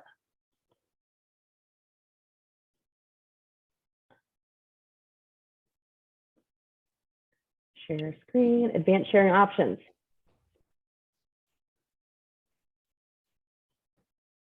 Yeah, I don't think you can share your computer sound until you've shared your screen. My screen is shared, right? I don't see it. Oh, well, that's helpful. Share. Cool. More. Share sound. Let's try now. Research demonstrates that students who participate in high-quality project-based learning, PBL, do just as well on standardized tests and do better on assessments of skills that are crucial in a modern workforce. But the idea of project-based learning can be overwhelming, particularly if you don't have the support of your district or even your school. Here are 5 ways to begin the shift toward authentic PBL in your classroom. In many classrooms, teachers teach a unit, give a quiz or a test, and afterward, students get to do a little project to showcase what they've learned. In order to shift to PBL, the project must be the core academic work, so that it becomes how students learn the material, not something extra they get to do at the end. Start by evaluating the units you already teach. Could you deliver that content through a project? If a project doesn't address the standards you need to cover in a given subject area, be it literacy, math, science, or history, you'll struggle to find space for it. The best projects develop understanding of key concepts and skills. But you certainly don't have to start from scratch. You can find teacher-tested projects online from sources like High Tech High and PBL Works. Good PBL takes time and involves lots of different parts. Over the course of a project, you may teach direct lessons, invite experts to share insights, and assign field research. Students might do a report, produce a video, build a model, or create a proposal.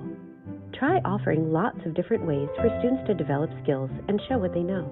You may be able to reach more students by tapping into what works for them. When a classroom is engaged in PBL, it should, if it's running well, feel like an architecture firm or a science lab or a news office. Rather than a quiet place where students listen to someone talk at them, make your classroom a workshop where kids are meeting in small teams, producing things, critiquing work, testing out hypotheses, and solving problems together. Learning happens all along the way in PBL. Track individual progress throughout all aspects of the project, from research students did, activities they participated in, and drafts they created. To start with, determine what you want students to know, then develop tasks that require students to demonstrate that knowledge and those skills. Identifying what good performance looks like on each task will help you develop a rubric that will set expectations and guide assessment. And again, don't be afraid to turn to the experts online. Getting started in project-based learning can feel intimidating, but tapping into the world of existing PBL resources can make the transition a little easier. Hooray! Oh, stop doing that. All right. So we had someone ask a question earlier, like, does this need to be just a classroom activity? Can I do it across multiple classrooms? So the answer is that PBL in general can be done with a specific group of learners. It can be done across a grade band, and it can be done in a whole entire school. As I mentioned earlier, the school that my daughter goes to, they do a school-wide PBL each semester. So this year, the problem was infrastructure, and the kids were given a task to how might we reimagine a system, structure, or project to make it more equitable or accessible. That was like the big question. And then teachers were like, okay, that's too big. How are you going to make the water in your community better, right? And so we had kids talk about lead pipes. We had kids talk about access to water. We had kids talk about a bunch of different things. And so they made water more equitable or accessible by creating solutions around water. Every child in 6th, 7th, or 8th grade did a project around something that had to do with infrastructure. There were kids who did water. There were kids who did snow removal. There were kids that did reimagining the use of particular community spaces. So we went from a really big topic of infrastructure to smaller bite-sized pieces of how to deal with infrastructure. In this program, you're going to go from a really big topic of manufacturing to smaller bite-sized pieces that relate to manufacturing that's appropriate for your kids and their grade level and connected to your learning standards. That makes sense? For this, the expectation is that you're going to do a classroom-wide PBL, but I'm wondering, is there anybody on this call today who thinks that this might be something that you do with a partner teacher who's working with a different group of kids? Donna, do you want to talk about that?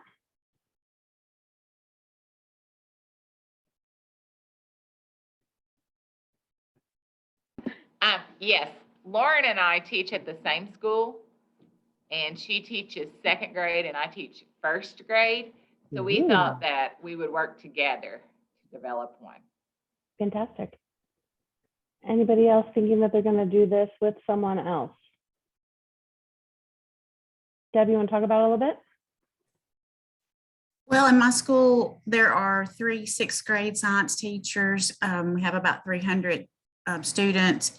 And one of my other science teachers, I'm the content leader for the grade, and one of my other science teachers also received the MEEP externship. So we're all we're starting this together, all 3 of us, so for science next year, and hopefully do some cross-curricular, but right now we're just focusing on what we're going to do. That's okay. Do you guys do PBL already? No, mostly after reading a couple of books so far at the beginning of this summer, I found out that mostly I just do projects at the end of a unit as a, yay, you worked really hard, here's a project to see if you know anything. And so this is a total, I've participated in some STEM fellowships in Washington and Washington DC and here in Tennessee. And I've been exposed to PBL, but what I've been doing has been basically project hands-on projects, not minds-on projects that are at the end of the learning instead of learning through. So it's a pretty big shift for us, but it makes me feel better knowing that I can look at the units and kind of change what I've been doing into PBL instead of starting from scratch. Great. I think you're hitting on something that we're not going to be able to not talk about today. I don't know that I'm going to be able to help myself. Is there anyone on this call who's familiar with the difference between problem-based learning versus project-based learning? And do you want to take a stab at defining the differences for the group?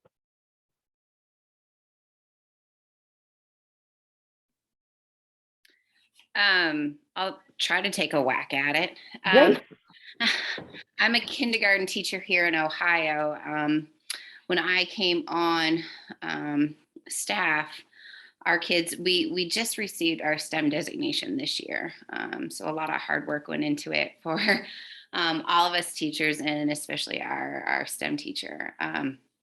When I came on staff, I think our kids were heading down to what is the STEM room maybe 3 times a year. And I came on and I was like, this is too good of a thing to only take kindergartners down 3 times a year. So that was COVID. That was the year COVID hit. And the next year, I started partnering with our STEM teacher. I was coming down almost every other week to the point where I would turn the corner and she would be like, no more. And I saw the profits in getting the kids in the STEM lab and things like that. And then taking some of that back to the classroom. But as a kindergarten teacher, it was wearing me out. Project-based learning was wearing me out. When you have 20 kids in your classroom and kindergartners tend to explode your classroom with everything everywhere. I found the value in project-based, but as a teacher myself, I found that I was getting kind of tired.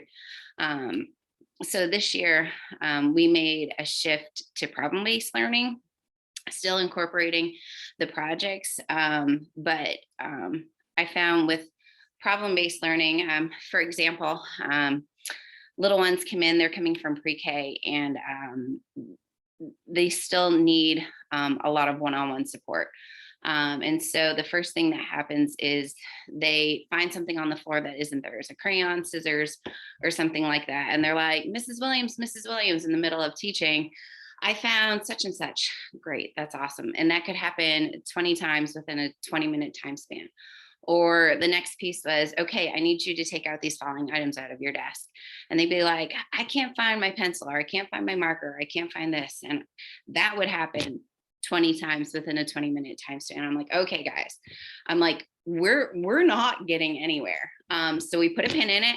We stopped. I'm like, okay, guys, we have a problem here. I'm trying to teach. I'm trying to get through material, but either you're finding things or you can't find things. And we're not moving in the right direction. I said, guys, what could we do so that I'm still allowed to do what I need to do, but yet you have the ability to move around the classroom and get what you need if you can't find it, or if you find something that's not yours. And we came up with the blue bucket solution, which was anytime any one of my kids found something on the floor that wasn't theirs, scissors, glue sticks, pencils, you name it, it went in the blue bucket. And nobody interrupted me. They just got up, they did their thing, they put it in the blue bucket and they sat back down. And then when they went to look for things, instead of hearing, I can't find my pencil or I can't find my eraser, kids automatically started going to the blue bucket instead of raising their hand and going, Mrs. Williams, I can't find X, Y, and Z. So it really helped in just eliminating some of the things within the classroom that they could solve on their own without my assistance. I found that when we shifted to problem-based learning, still incorporating those projects, but more of the problem-based, they started reaching out to their peers more. for support. And I was more of a facilitator and much less the direct go-to, which eased up and freed up my time so much more. So that shift from problem-based to project-based became the atmosphere for our classroom, more than just, okay, today we're going to do this and you try to incorporate a project into it. So. Thanks.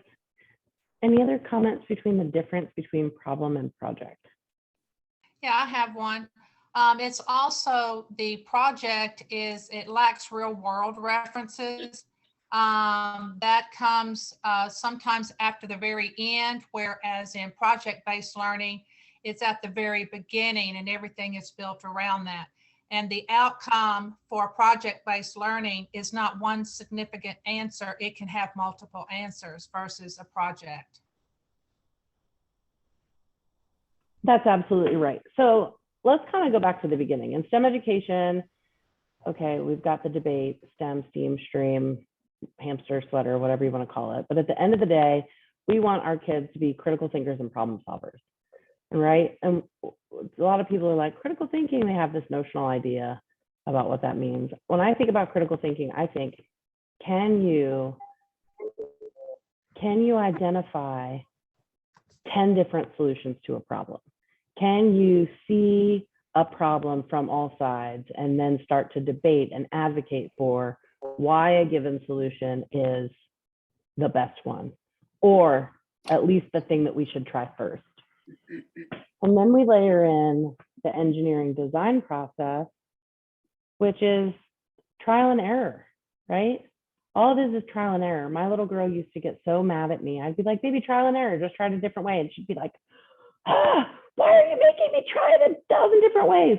Well, all of us live in the engineering design process. You wind up running out of the house 10 minutes late this morning because you couldn't find your keys and you didn't know where your coffee pot was. Well, what do? You set your alarm 10 minutes earlier tomorrow and see if it comes up with a different outcome. That's the engineering design process. It's just a fancy way of saying trial and error. And what we want to do is create conditions in the classroom that kids can explore safely an undefined problem. Kids get so good at playing school. They get so good at read the chapter, answer the questions, take the quiz, pass the quiz, move on to get the test, then get your dessert project. What we want to try to do is like mix all that up a little bit and always create, as much as possible, answers to why. Why are we learning this? If we can use PBL for one thing, it's to be able to defend why what we're learning in the classroom today matters in the rest of the real world. That's why I like PBL. So there's a lot of schools of thought about problem versus project versus place-based, blah, blah, blah. Let's talk for a minute about the difference between problem and project. This will show up in your stuff tonight, but I think it's worth talking about. The best example that I've ever heard was a project is when everyone is working towards the same solution. A problem-based learning unit allows for there to be multiple ways to solve the given problem. So let's say there's a green space. I think that this is in your module. Let's say there's a green space next to your school. And you're like, hey kids, for our PBL, we're going to all create a bench to put in this green space. And you can do whatever you want with the bench. You can make the bench out of whatever materials you want. You can color it whatever you want. You can make it as big as you want or as small as you want. That's an example of a problem. Is it a good activity for kids to do? Sure. Is that the same as, I'm sorry, that's an example of a project, right? Everyone has this project to create this bench. However, if you're moving into problem-based learning, you say, hey kids, there's this green space by the school. How might we reimagine this green space to make it like the best space it can be? And one group of kids might decide to make an ice cream stand there. And another group of kids might decide to make a gaga pit. And another group of kids might decide to make it be like, you know, a community garden. That's where you get into the difference between problem versus project. Does that help? So in project, everybody's got the same answer. It might just be different flavors of the same answer. The problem is a whole bunch of different solutions, and we'll get there. And you can see like one is harder than the other, obviously, way harder, because if you've got groups of kids working on different solutions, they're going to have different questions. They're going to require different amounts of your attention. And so, you know, you start to like flex and get to the point where you can do all that.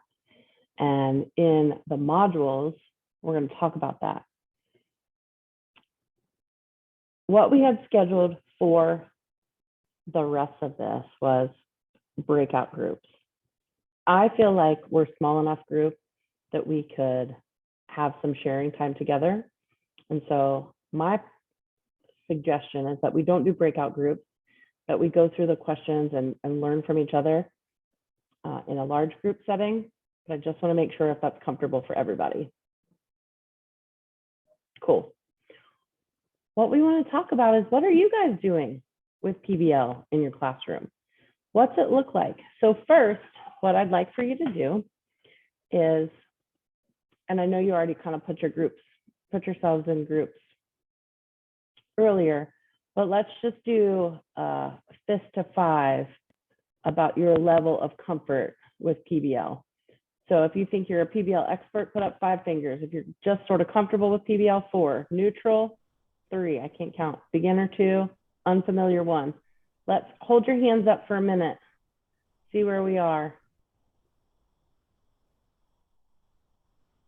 You can brag, it's cool. Chip L, I can't see your fingers. I can only see 1. It looks like you're giving us the finger. Thanks, Chip.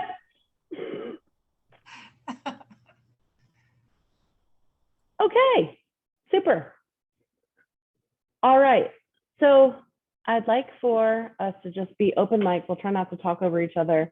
First question is, what does PBL look like in your classroom? If you're doing PBL, what's it look like in your classroom? Someone start us off. I teach as a specials teacher. So I'm on the rotation with art and music and so forth, and phys ed. But one of the projects I just did, it was just a one-off project. 40 minutes was, maybe you've done this before, but everybody gets there's 6 teams, and they each get 24 skewers and a lump of clay, and they have to build a sturdy structure. And that's the first goal, is to build a sturdy structure with those skewers and clay. And the second goal is to make it as tall as you can. And so you're talking about different solutions, and all, each teams look different. Mostly, sometimes they look similar. The kids were complaining because they stole our idea, or, they're looking at ours and they stole it, so it's funny to watch them work together. But I think that might be one example of problem-based learning. That's an example of project-based learning, Alan. Thank you so much.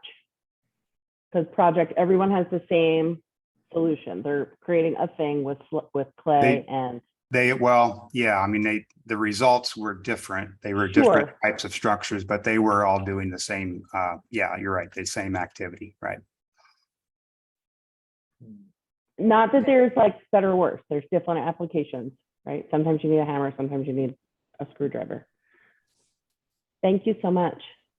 I teach a apps class through Project Lead the Way. I think someone in one of my breakout groups, but so for the final project, they create their own problem and solve their own problem with the app that they make. And I have kids that make, you have a classroom full of different apps. A lot of kids make games, but a lot of kids make information type apps. I had one kid one time we have different schedules on different days, and he made like a schedule app where like it would ask you, what was today, Tuesday? Was it early release day? What lunch did you have? And then it would like show the schedule for you that day. That's awesome. So a lot of what happens is project management skills and executive function skills are being reinforced when you're doing PBL, and that's really awesome. And something that will help kids in the workforce just from a straight soft skills perspective, not necessarily from a technical skills perspective, although Travis, your kids are working on some intricate stuff. But even if you do PBL for no other reason, like in Alan's example, like how do you work together as a team? How do you deal when that other team stole my idea? Like there's such good benefit in getting kids to be able to work together. Or what do you do when someone in the group is leading and not letting anybody else speak? With that in mind, somebody else speak. I teach pre-K through 8th grade, and I have a new administrator who is all about STEAM and getting STEM designated. So we started that this year. So he changed me from computer lab to the STEAM lab, which is fine. But I see over 600 kids a week. And pre-K through 5, I pretty much stick with project-based learning. Everybody's trying to get to the same outcome, just go different ways. With my 6th through 8th, I do more problem-based. So with so you do have those strong personalities, and especially in the lower grades, you always see those leaders emerging that want to take over. And so I just try to share the love. This week, you're project manager. Next week, you're project manager. And I just tell those little bossy Bettys that they have to sit down and be quiet. Somebody else is in charge today. That's how I do it. That's great.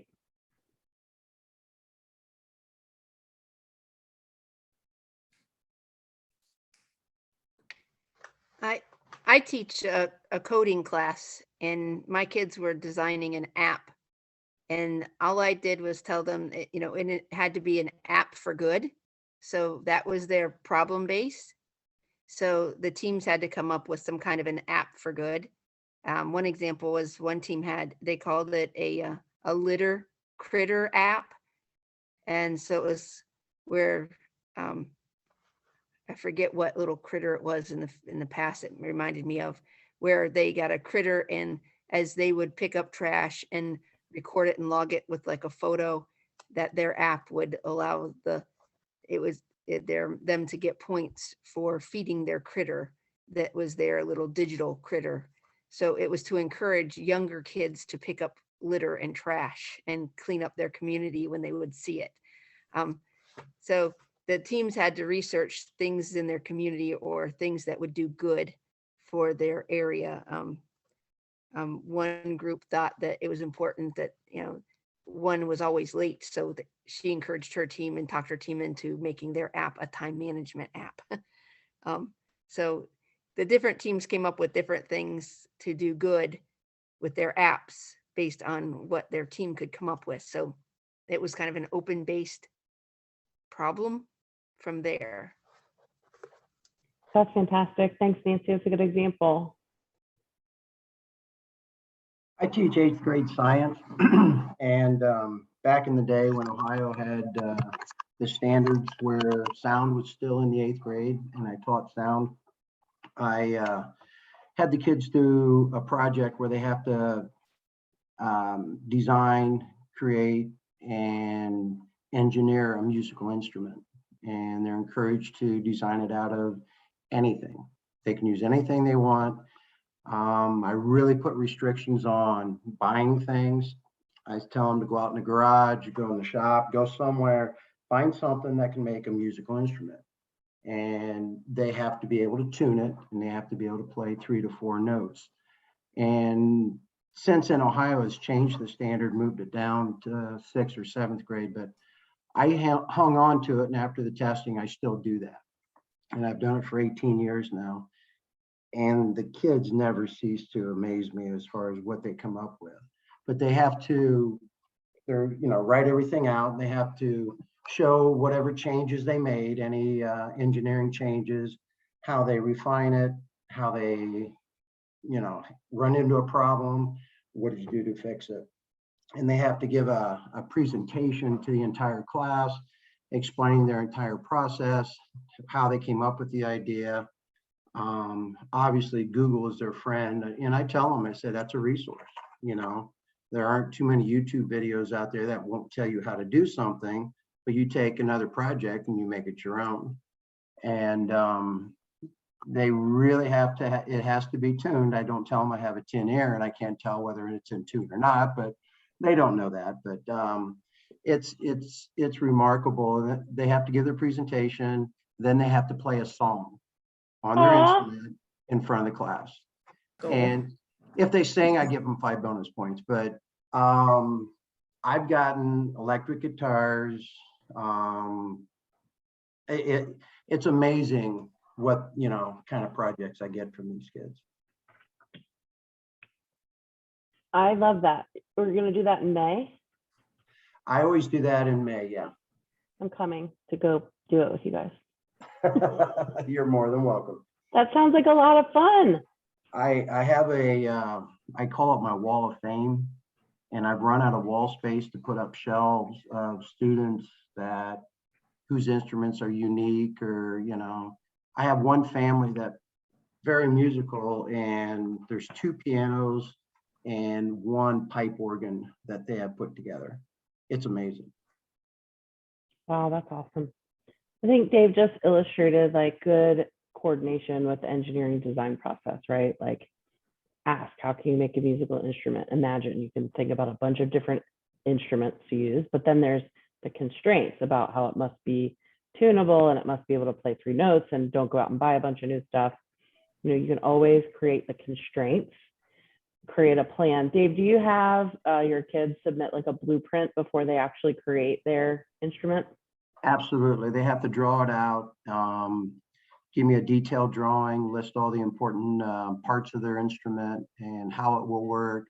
And in the presentation, they have to tell me, you know, how does it produce music? How does it change the pitch? How does, you know, all the how-tos have to be included in their presentation as they put it together.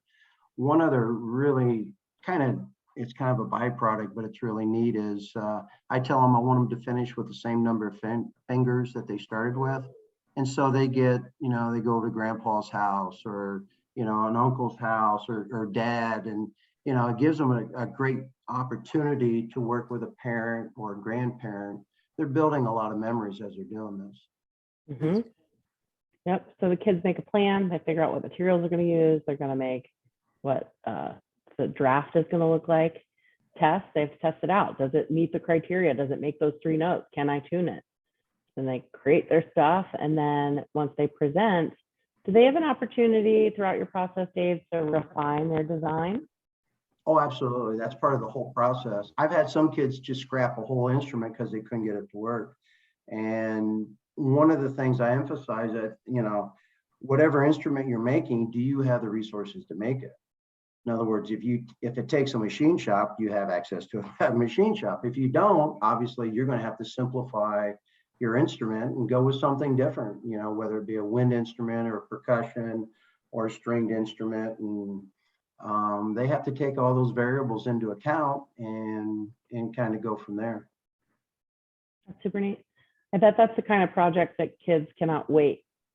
Like, what do we take Mr. Bracey's class to make our instruments? If you've got all the things on display and all that, that's pretty neat. And sounds like an important part of your school culture.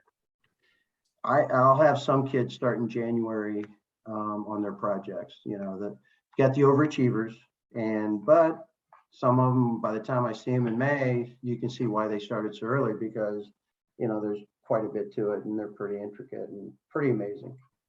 That's neat. Thanks so much. I'm going to ask for another example of where you've used PBL in your classroom on like a much smaller scale. Does anybody have, because it can look like that, but it also can look like, you know, I think Alan's example of, let's just start on the basics of working together as a team, innovating a solution together. Does anybody have any examples that are sort of in between, really long and in depth and sort of like legendary to like, we're going to work on this project? So I have one that the students could drove. Going into my second year of teaching. And so obviously in my first year, it's kind of, I heard a really good example of it's kind of like drinking from a fire hose. That was a good good analogy for teaching.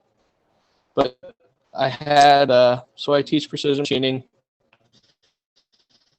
and I had one student who, or actually a couple of students, well, as I got into the year, cleanup is of the shop every day.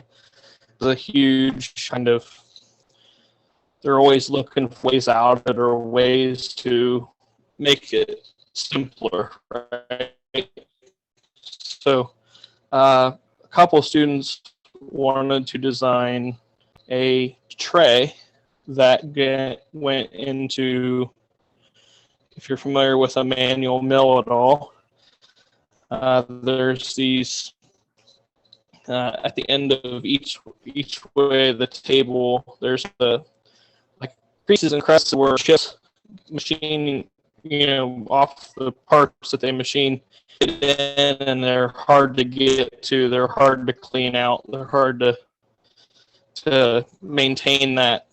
And so students actually wanted to design up a tray that fit into these creases and crevices. And this is something that already had been thought of by somebody else, but the fact that they saw a need for that in the shop, they didn't have any idea that somebody else had already probably come up with that idea. You could probably buy those trays, but I let them, there was 4 of them, I let them work together collaboratively on it because I saw the huge dividend of it. It's like, wow, this is kind of an engineering project where not only did they go design something or see a need and design something, then at the end, I used it to implement, at the end, they 3D printed this tray. They had designed up and dimensioned it and everything. And they come to me and they say, Mr. Lefevre, look, it doesn't leak. Well, they had put water in this tray. And so now they were testing the product, and making sure it doesn't leak. And I just, being in the first year, I kind of let them go on that. And I saw how much ownership they took.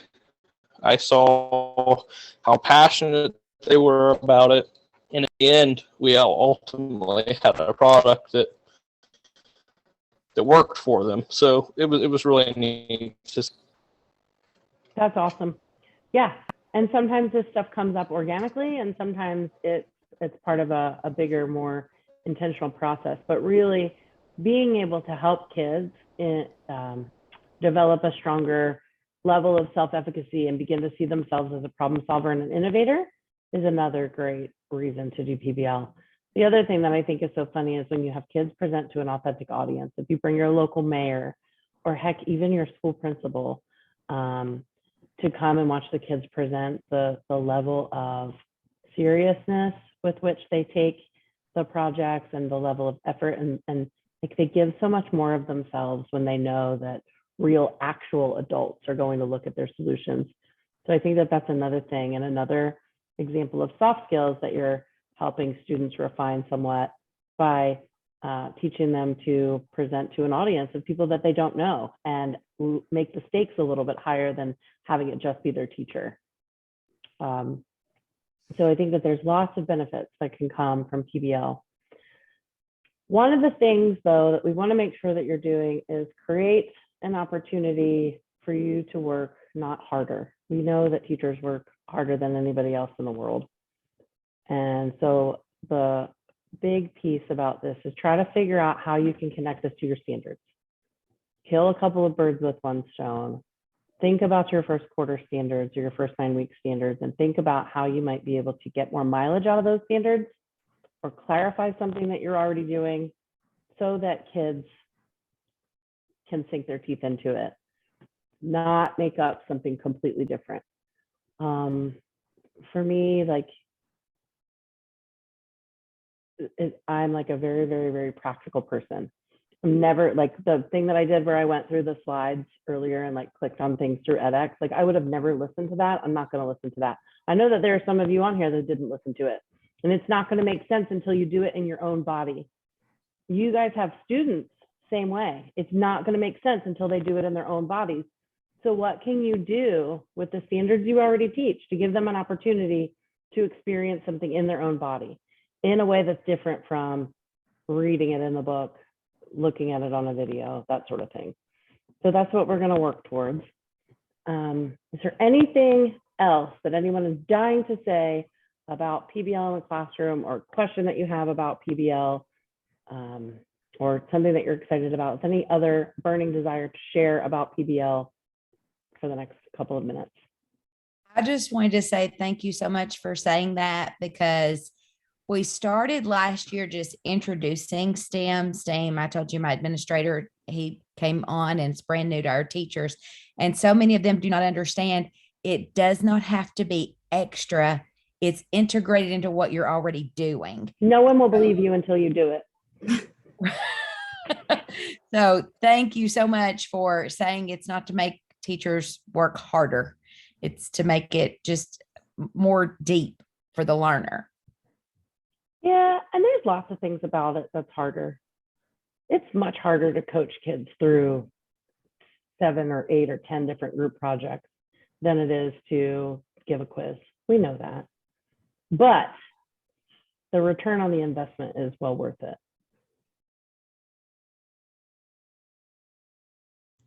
So I have a question. How many PBLs would you do during in a semester?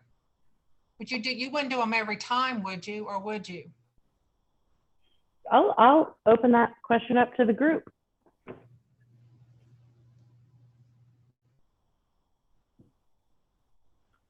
think it depends a lot on how you structure it. Yeah. If it's as in depth as the fellow was talking about the musical instrument, well, that's pretty substantial. But if you're talking about maybe something less, then you could probably break it up into smaller chunks and put every quarter, or however you want to structure it. I think it depends on what you teach, who you teach, where you teach. There's times where you have to do direct instruction. You have to teach kids how to, find the area of a triangle. There are times when you have to teach kids how to understand how to create an MLA citation or look up an article. You're never, ever, ever going to not have to do direct instruction. That's what we do.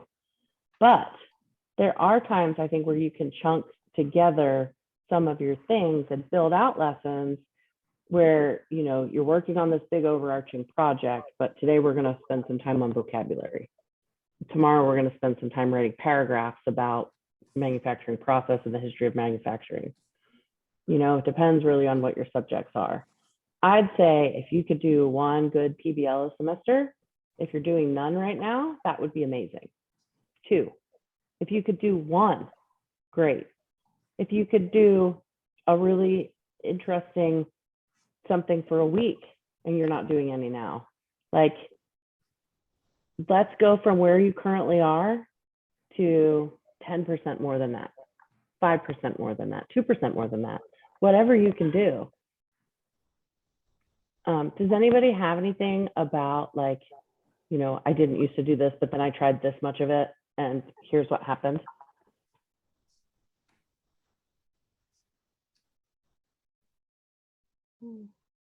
Go ahead, Teresa. Like I can speak to, like, I place myself in the very beginner spot, and I do a lot of things in my classroom that's like, so I'm not exactly answering your question, right? But I do a lot of things in my classrooms that are like like we do a research project and they choose, but it's all very, very guided, you know? And I'm not as good at getting them to work together as I would like without highly guiding them. And it gets hard figuring out how to get them to really engage and think for themselves and push forward with that and not be totally lost and confused, you know? And then it just gets to be this weird space where it's like, how do you provide really good guidance so that they feel confident enough to work and push forward, but also allow them that space and freedom to do different things? Does that make sense? So I think that scaffolding is really important. And I think that a lot of times you have kids who are used to doing school one particular way, and kids lose their ever-loving minds if you don't have like a very clear target for them to hit, right? So how do you create safety in that? And so I have a really fortunate blessing to be able to go out to Stanford to the D school. If you guys aren't familiar with the D school at Stanford, they are like the experts around design thinking. They're awesome. And this is like a 2-day session just for educators around teaching the engineering design process and design thinking. And the very first thing that we did when we got there was use engineering design process to reimagine your morning routine. It was the dumbest thing, but I had a little girl and a neighbor kid, and the neighbor kid would come and like wait in my house for 30 minutes or 20 minutes or something until it was time to go because her parents had to leave to go to work. My morning routine was giving me an ulcer because the kid would like get my kid distracted and they'd start playing, and like, so I got to reimagine my morning routine. Ask, imagine, plan, test, create, improve. Did we have a system? So we reimagined the morning routine, and then I worked on the reimagined plan for like a week. Like, this is our new strategy, and we implemented it. Did it work? And then I reflected. So very simply, like the very first thing you could do with your kids in school is something like that. Reimagine what you do after school. Ask, imagine, plan, test, create, improve. Did it work? To give them that security about not having the right answer, right? It's personalized for them. It's authentic to them. It's relevant to their life. It might make your life a little bit better if you work on that project with them, but you'll be able to model that everyone's going to have a different approach. Everyone's going to have an opportunity to refine their solution. And then you can start to teach about the engineering design process in a real, like, low stakes, casual kind of way, right?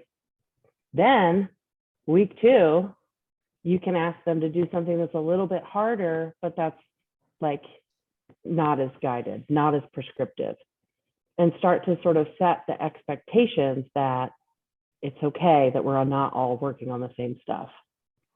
At Patel, we talk about culture is what you accept and expect from one another.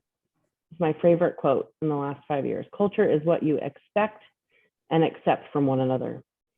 So if you expect that kids are going to be able to, you know, use the engineering design process and think for themselves and come up with solutions and be responsible, and that's what you accept from them, that's going to be the standard. It takes a really long time to build that approach, but there's ways to scaffold and create like super low stakes, like, what are you going to do next time you burn dinner kinds of opportunities for reflection and revising your strategy, to, oh my God, my research paper that I work on every year and I didn't get it done, right?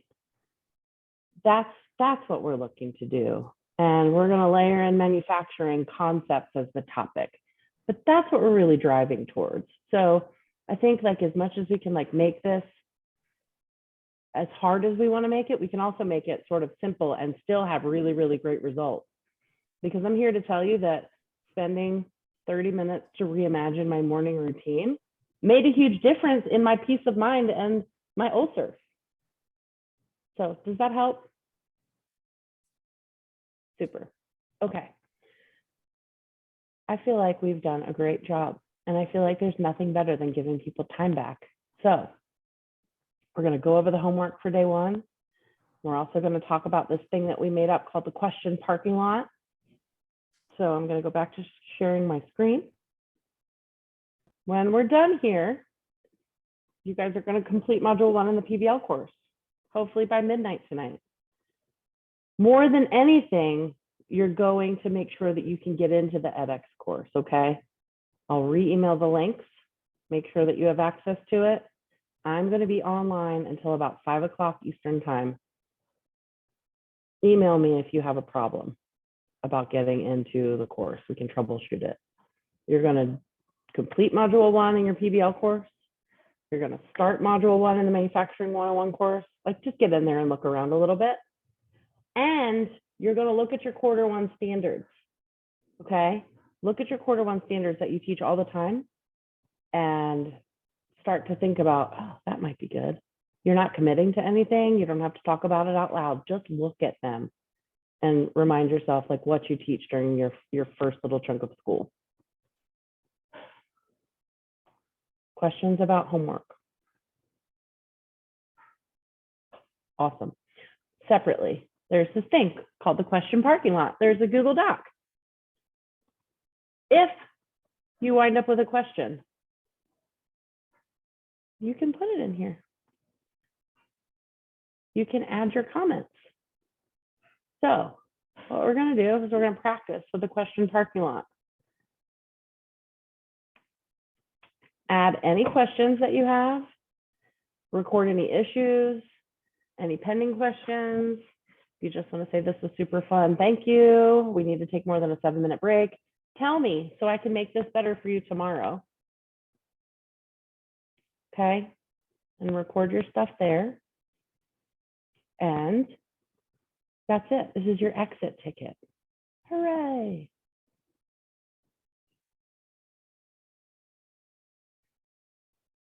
I thank you guys so much. And I'm gonna let y'all hang up from Zoom. Please finish this. And we will reconvene tomorrow at 9:30, 8:30 Central. Bye everyone, thank you.